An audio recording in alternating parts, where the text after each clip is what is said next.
Welcome to the Women's Money Wisdom Podcast. I'm Melissa Joy, a certified financial planner and the founder of Pearl Planning. My goal is to help you streamline and organize your finances, navigate big money decisions with confidence, and be strategic in order to grow your wealth. As a woman, you work hard for your money, and I'm here to help you make the most of it. Now, let's get into the show.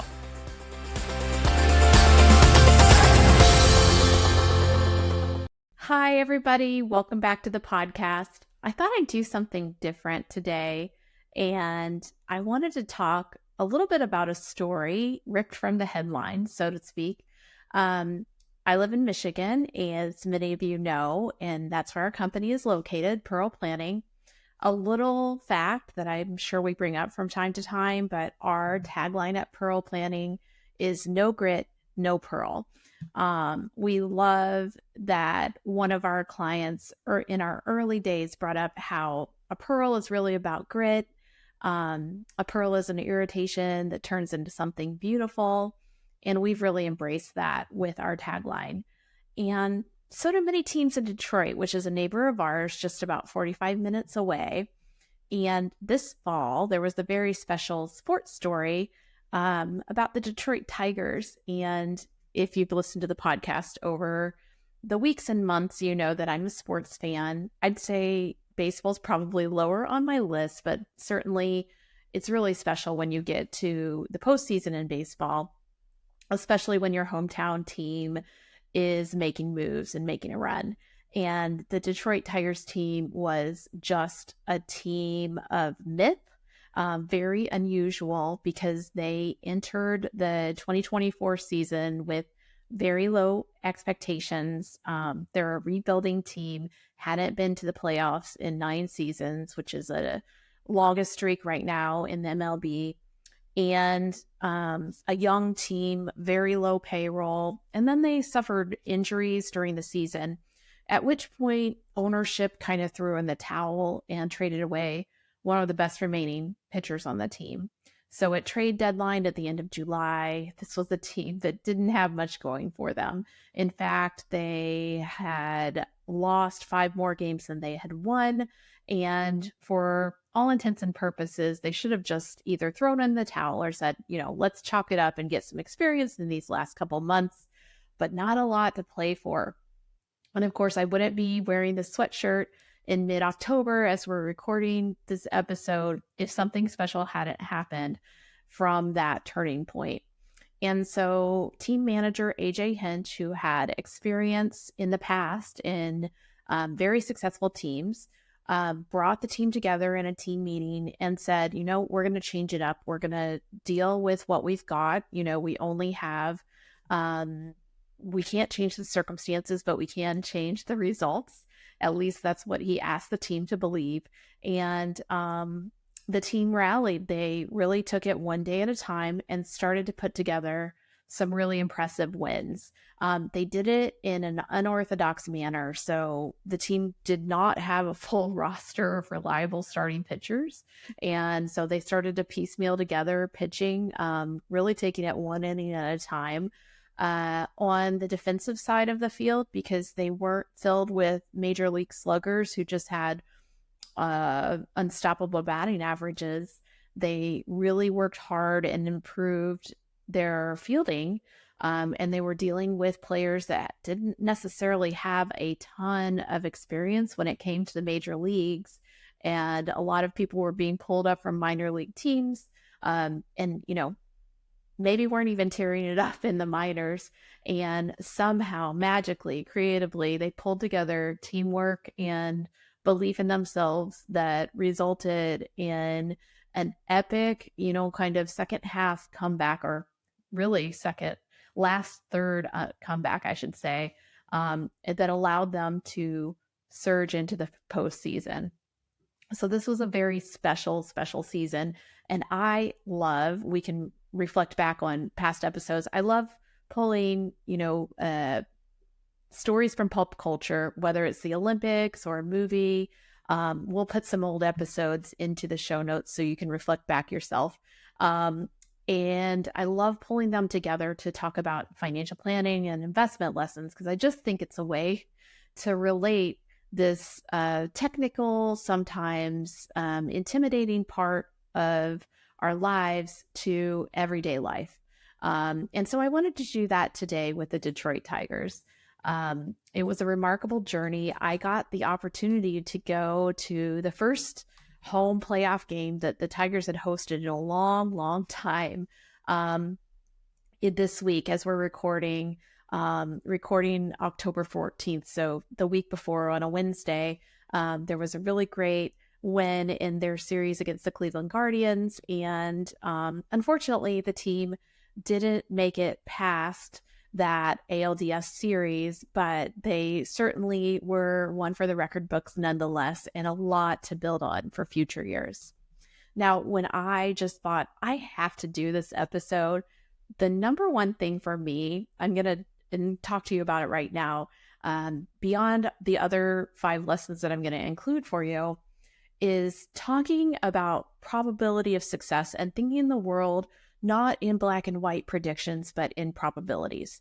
And so there's a really cool chart that goes over the odds for making the playoffs. Fangraphs does odds that are published for making the playoffs. And as of August 10th, the odds of the Tigers making the playoffs were 0.2%. And if you can imagine, this kind of stuff just does not happen very often.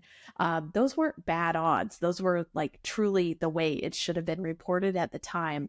And yet, as of September 27th, they were able to clinch a spot in the playoffs, and the Tigers really had 2 games left to go, which if you think about how narrowly they made the playoffs, that's incredible. If you think about how quickly they turned their season around. To put it into perspective, you have to go back to 1973 to find a team that rallied from at least 8 games under 500 in August in order to make the postseason. And that team was the New York Mets, but that is way back in history, more than 50 years ago. And so this type of thing does not happen very often. I would not suggest that you go, to the casino and put money on something with 0.2% odds, but certainly you're going to get a high payday if you do that. That is not the type of investing we like to do, but I love dealing and thinking about the world in terms of probability. It's so easy to say, this wasn't our year, black and white. We're not going to the playoffs. And, I wouldn't judge you if you said that, if there were 25% odds or even a little bit higher than that. But that's just not the way that the world works. And you can think about that whether it comes to retirement planning, where we often or typically talk to you about your probability of success in retirement and tell you, if we're working on that you need the flexibility in your plan where if something goes wrong, that could be a really big deal, your plan is solid enough that you can make adjustments and not have to kind of throw in the towel. But I also, all the time think about probability. For example, what are the odds that this year is an up or down market? Well, it's actually very unpredictable to know whether things are going to be going up and down in any given year. In any given week, if you're thinking day to day about where's the market going to be, it's closer to a coin toss. It's like 50-50 from day to day, whether the market is up or down. And you really need longer periods of time. You need years or 5-year periods or 10-year periods to get more accurate kind of probability of where returns may be, whether they're up or down when you think about stock market returns. And so I really try to train myself as I'm thinking about investing, not to be glass totally full or glass totally empty, and really think more in terms of probability.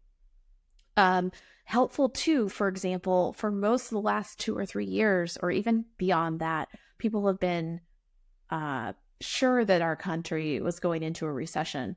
We had some lower growth numbers, but they were not accompanied by high unemployment. And so it's really been this, kind of drumbeat of the recession is here, the recession is coming, we're going to have it, we're in the first quarter, et cetera. And when you really look at the statistics, it just hasn't happened yet. And, that's a good thing as far as I'm concerned. But it's all about probability when I think of, is it a recession possible?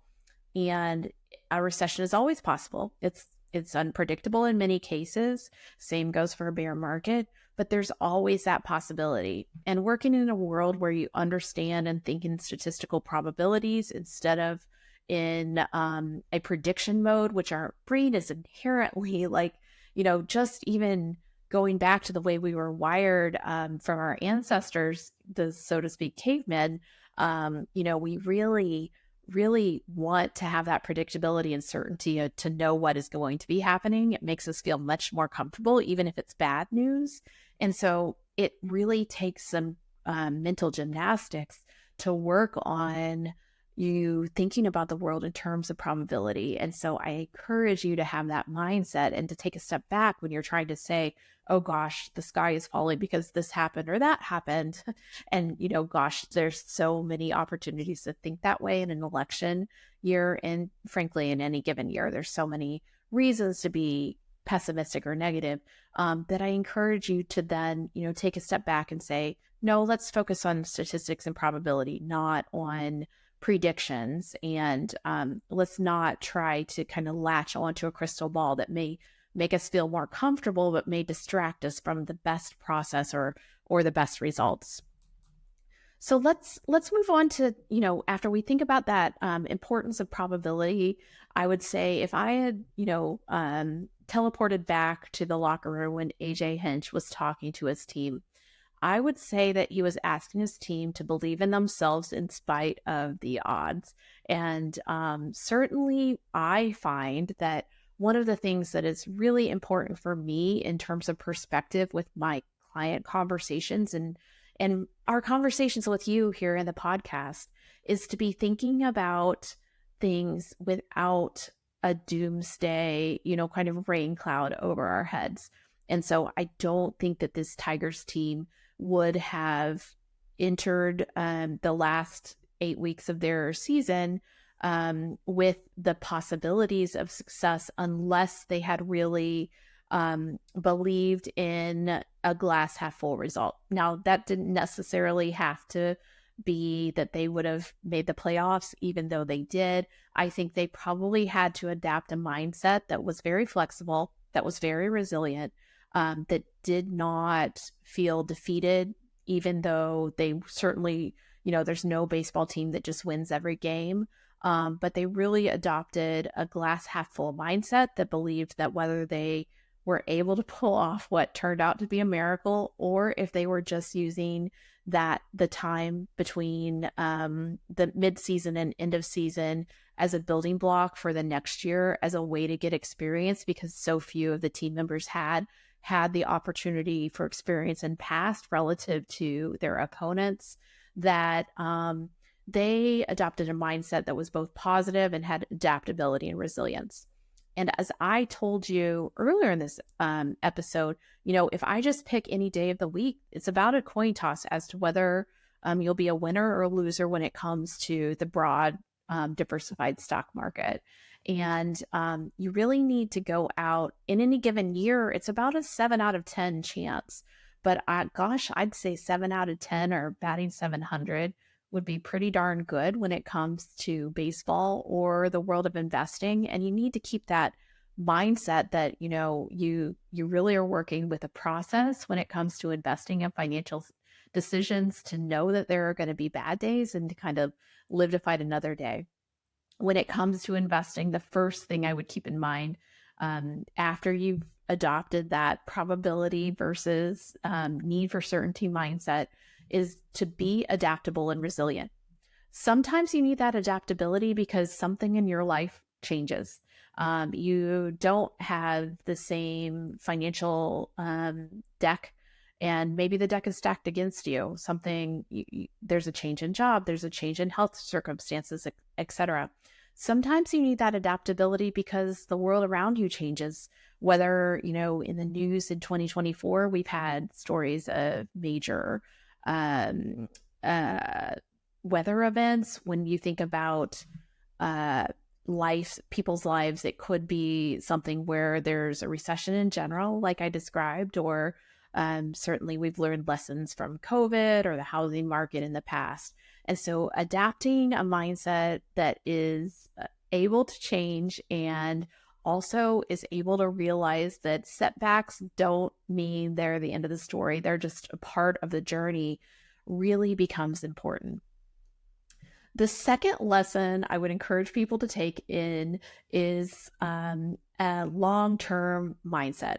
Now, in the case of this example, every game really mattered, and it was important for the team to put together a record that they hadn't been able to put together in recent history. And they really needed to think about not just winning and every at bat being a home run, but they just needed to win each at bat. They needed to play defensively in a way that kept them in the game.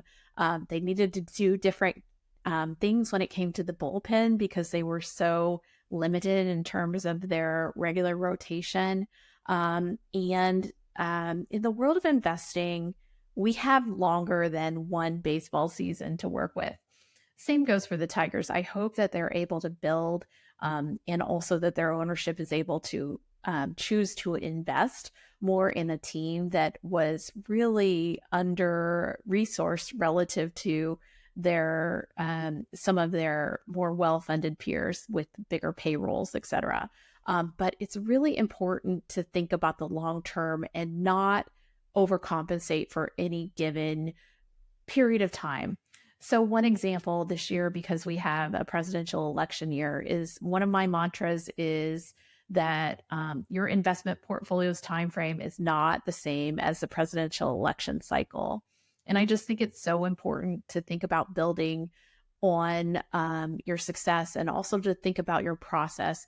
Do things the right way from day to day, from month to month when it comes to making good financial choices, saving some of the money that you make, spending reasonably, be a disciplined investor that maintains diversification and really looks for the opportunities to do the right things when it comes to investing so that you can be building over time and enjoying the benefits of long-term returns. So that's something I think it's really important to keep in mind.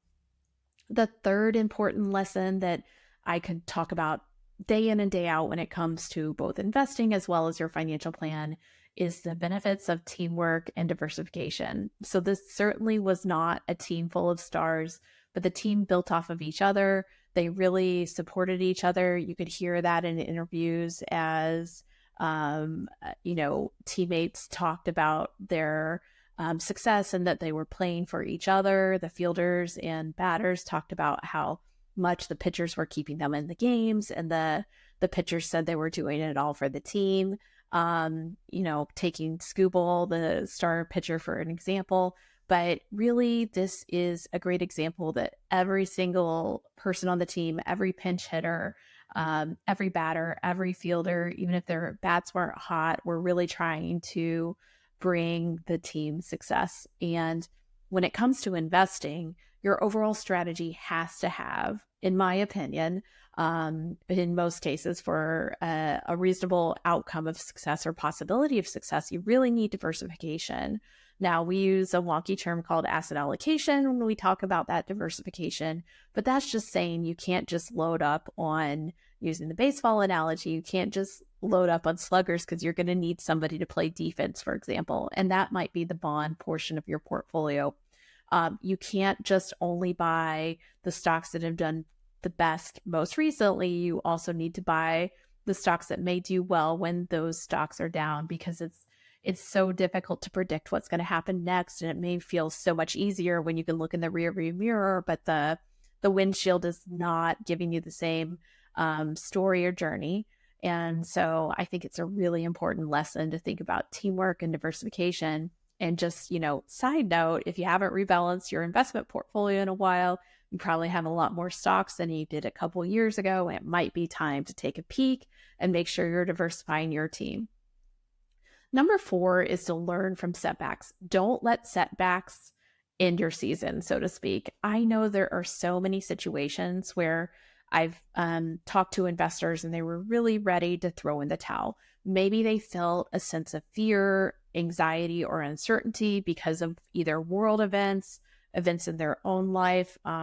Certainly, I think that both headlines and talking heads have a preference for leading with fear, because that's a great way to kind of sell people, I'd say. And unfortunately, in our world of investing in financial decisions, there's going to be setbacks. You're never going to bat 1,000. In fact, if you can just make a few more better decisions and not mess up as much, you're going to be doing great.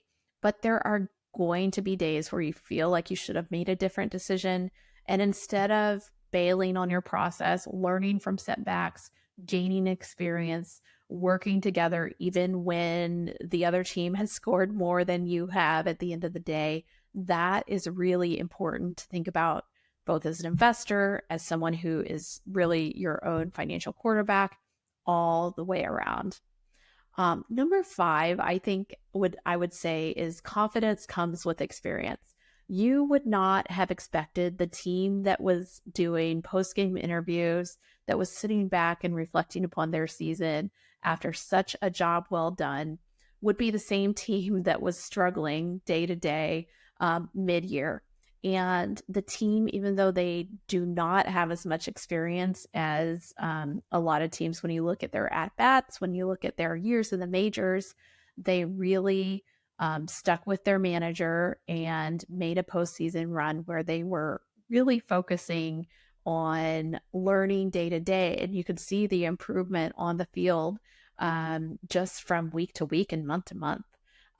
So all of these are really important. And I think hopefully if you're a listener, you're gaining confidence when it comes to your own financial decisions. We hope you're pulling out nuggets, whether it's from an allegory lesson like today, or when we dive deep in a very specific technical issue. I also wanted you to know, because this episode is coming out mid-October, that we're going to have some really important and I think relevant resources as we lead up to the election. We're planning to have an episode on election day that will talk, regardless of the outcome, about what you should be thinking about when it comes to results and how you should think as an investor. And you may say, well, why would you do that before you know who wins the election? Well, I will say this is age-old advice, and it really doesn't. Yes, of course, the outcomes of the election matter. And it's still important to have the same long-term focus that we're talking about on this episode. And we really think we can outlay a mindset that will be helpful for you as you navigate money decisions in context of the results in government. We also are really active on our YouTube channel right now. Both we have snippets of episodes like these, as well as we're going to have an investment and economic update that will be coming out just in the next few days, if it's not out already, for October. And then we'll have a year-end financial planning video being posted in November. So if you do subscribe to our YouTube channel, which is under Pearl Planning, when you search for Pearl Planning, you'll find that YouTube channel. I will also include it in the show notes. Then you'll get a notification when we're putting things up like this. So I think that's really, we know that this is a time where a lot is changing. There's a lot of, kind of moving parts when it comes to money and the world. And so we want to make sure we're keeping you informed. And then the last ask, I've been hearing so many great things. So many of you are telling me, hey, I've been listening to your podcast and I appreciate that so much. Thanks for being a listener. If you have a topic or episode that you think it would be really helpful for us to cover, please do not hesitate to reach out to us. We'd love to hear from you. You can email me at melissa@pearlplan.com, and I will try to craft some of those episodes that our listeners are looking to hear. So go Tigers into 2025. And in the meantime, we've got some great content and episodes coming right your way that will be exactly what you need for the rest of the year. Have a great day.